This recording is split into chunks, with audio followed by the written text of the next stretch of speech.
My name's Nancy Bates. I'm a Barkindji woman from far western New South Wales, but I've been living on Kaurna country in South Australia for 15 years now. I was employed as a senior project officer within a primary health organisation to give them direction on how to work effectively with Aboriginal and Torres Strait Islander communities.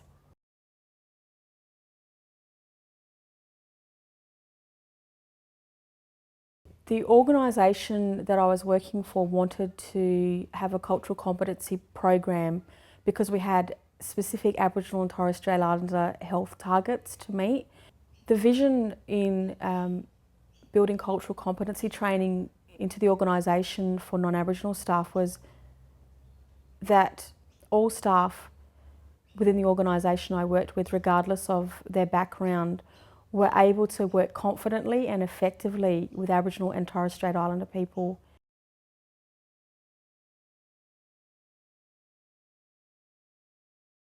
I hope that the training would foster respect and build a foundation for face-to-face cultural learning. What I was hoping was that people would come out of the training with the foundational knowledge of Aboriginal and Torres Strait Islander people and communities, our history, but I also wanted a place for myself and my Aboriginal and Torres Strait Islander colleagues to feel safe at work, and the change was phenomenal. The organisation rallied to form the Aboriginal Wellness Group, and the Aboriginal Wellness Group was made up of representatives from every program area. We came together to talk Aboriginal health business.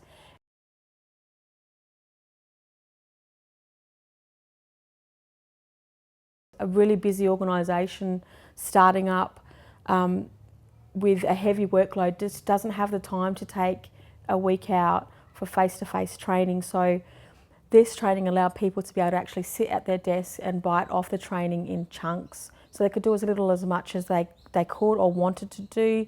1 hour blocks could be half days that they spent doing the training. It made it really, really achievable, and it allowed everybody to fit it into their workload.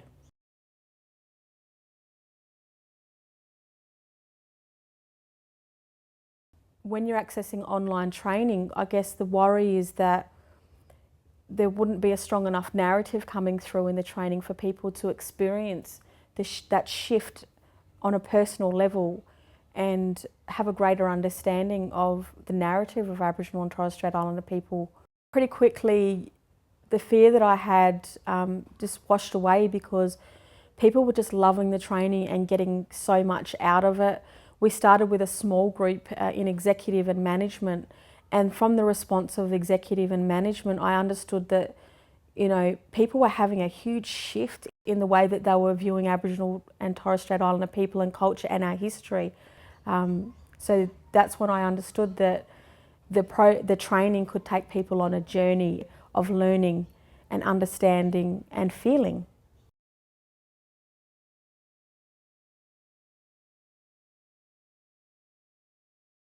I think the best part about the training for me was that it was achievable, so people actually completed the training.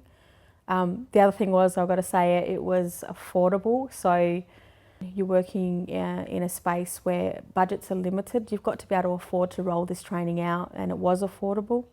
Finally, it was accredited training. So in terms of motivating people to undertake training, often accredited training will go a long way into motivating people to complete training. They get a qualification out of it.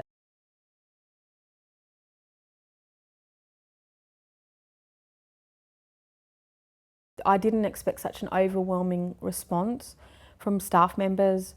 They actually really, really enjoyed the training and were raving about it. What they particularly enjoyed was the narrative, the strong narrative throughout the training. People were showing a real understanding through the comments that they were making. But I guess I didn't expect everybody to enjoy the training so much, and for pretty much everybody to have something positive to say about their learning.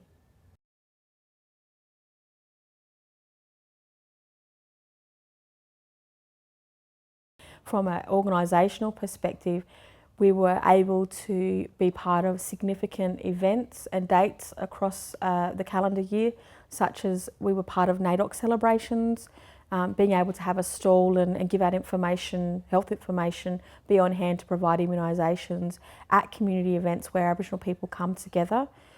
And I was able to help build those relationships for people within the program areas to actually be on the ground with us in the Aboriginal community at key events. So the responsibility for Aboriginal health was then shared amongst the whole of organisation. It wasn't just about knocking on my door to get me to do all of the Aboriginal health business, and already that was creating a more culturally safe place for me to work in. What we saw was a high rate of engagement with the Aboriginal community and high retention rates of Aboriginal and Torres Strait Islander staff.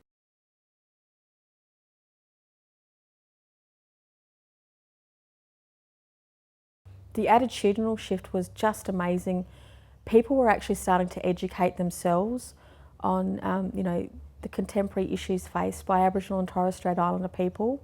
They wanted to know more culturally, and they wanted to attend things, and had a real interest in Aboriginal and Torres Strait Islander culture as a result of the training and as a result of the whole journey that we had been on.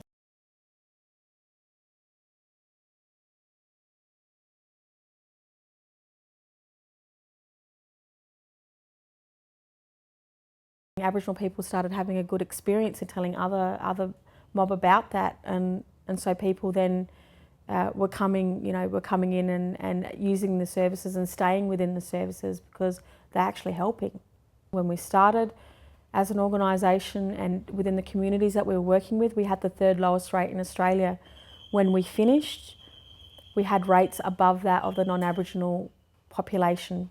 So effectively, cultural competence was the underlying foundation of all of the work that we did within the organisation to ensure that we could meet the needs of Aboriginal and Torres Strait Islander people.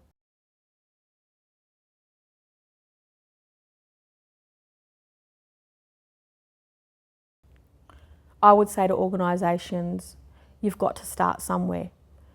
It's not the job of your Aboriginal staff to make your organisation culturally competent. It is a responsibility of all of your organisation and to every individual within your organisation to contribute. You can start here, you can start with this training. Build the foundations, build them strong, build them solid.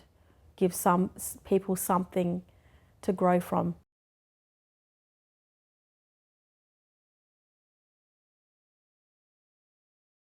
What I would say about this course to a close friend, I do believe that this training is good training, and it creates a change in the hearts and minds of non-Aboriginal people. And I've seen that, and I believe it, and that's what I would say. People have asked me about how did the training go, and is it good, is it right? And it is.